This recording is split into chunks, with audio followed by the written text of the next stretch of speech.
हम चर्चा करने जा रहे हैं अपने पूर्वोत्तर भारत की। उसके पहले पिछले दिनों ये जो 3 राज्यों का चुनाव होने वाला है, ये पूरे अपने इस साल 9 राज्यों का चुनाव होने वाला है और इसके बाद फाइनल मैच अपना होगा 2024 में और उसी की तैयारी का ये जो उसका एक तरीके से सेमीफाइनल के रूप में इसको देखा जा रहा है। इस बीच जो देश की स्थिति परिस्थिति है उससे पूरी दुनिया चिंतित हो गई है। अब आज की तारीख में हिडनबर्ग ने जिस तरीके से रिपोर्ट दिया है और उसकी उस रिपोर्ट को लेकर के हमारा सत्तारूढ़ पार्टी और अपना एक मजबूत संगठन जिस तरीके से एक व्यक्ति के पीछे लग गया है, लेकिन उसके बाद भी उसको बचा नहीं पा रहा है।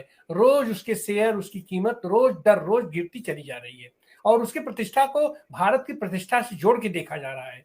लेकिन इस सब के साथ जो कल सदन में हुआ वो अपने आप में बहुत ही चिंतनीय है।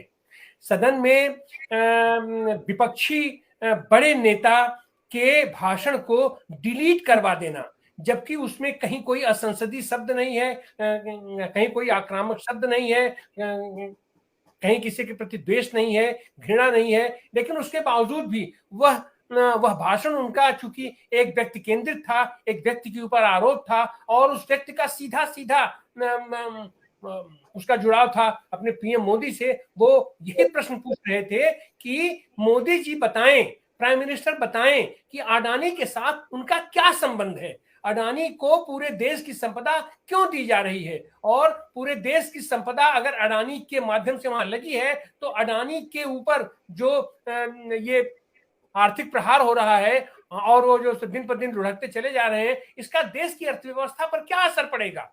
उनके इस भाषण को आज डिलीट कर दिया गया लोकसभा की अपनी कार्यवाही से। इसी बीच ये चुनाव घोषित हो चुका है और खास करके पूर्वोत्तर भारत जो कि अमूमन आम भारत से अलग हट करके वहां क्या हो रहा है, कैसे हो रहा है, उसकी जानकारी बहुत कम मिल पाती है।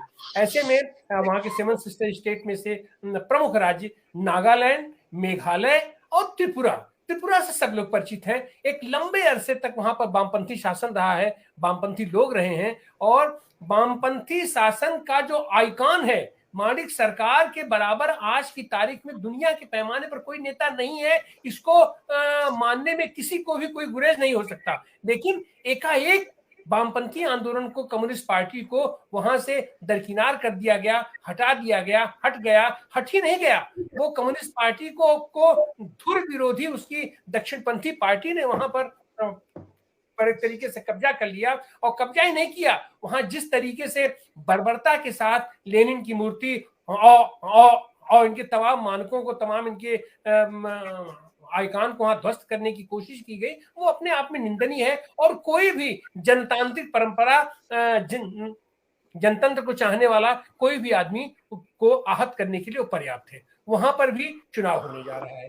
तो इन तीनों राज्यों में ये खास करके क्या है, वहां की स्थिति आने वाले दिनों में वहां क्या हो सकता है। अच्छा, जबकि वहां पर आज की तारीख में जो हमारे प्रमुख राष्ट्रीय दल हैं, राष्ट्रीय दल प्रमुख मतलब जो हम आज की तारीख में 8 हमारे यहाँ राष्ट्रीय दल हैं और एक और दल जो राष्ट्रीय दल होने की अपनी पंक्ति में लगा है, उसमें से कांग्रेस, भारतीय जनता पार्टी, तृणमूल कांग्रेस और एनपीपी, 4 राष्ट्रीय राजनीतिक दल वहां पर आपस में जूझ रहे हैं, गुत्थम गुत्था किए हुए हैं। और उसके बाद कम्युनिस्ट पार्टियां भी, तो 4 तो 6 माने राष्ट्रीय दलों का वहां पर एक तरीके से जितने भी राष्ट्रीय दल हैं वहां, लेकिन राष्ट्रीय राजनीति में वहां का क्या असर होगा, वहां की वॉइस क्या है, ये इधर उभर करके नहीं आती है, निकल के सामने नहीं आती है।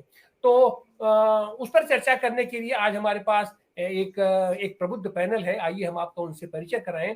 पूर्वोत्तर भारत की प्रतिष्ठित अखबार पत्रिका पूर्वोदय के संपादक रविशंकर रवि जी हैं हमारे साथ। आपका स्वागत है, अभिनंदन है रवि जी। हमारे साथ लोक संघर्ष पत्रिका के प्रबंध संपादक रणधीर सिंह सुमन जी जुड़ चुके हैं, हम आपका भी स्वागत करते हैं। हमारे साथ मजदूर नेता, ट्रेड यूनियन नेता जितेंद्र सिंह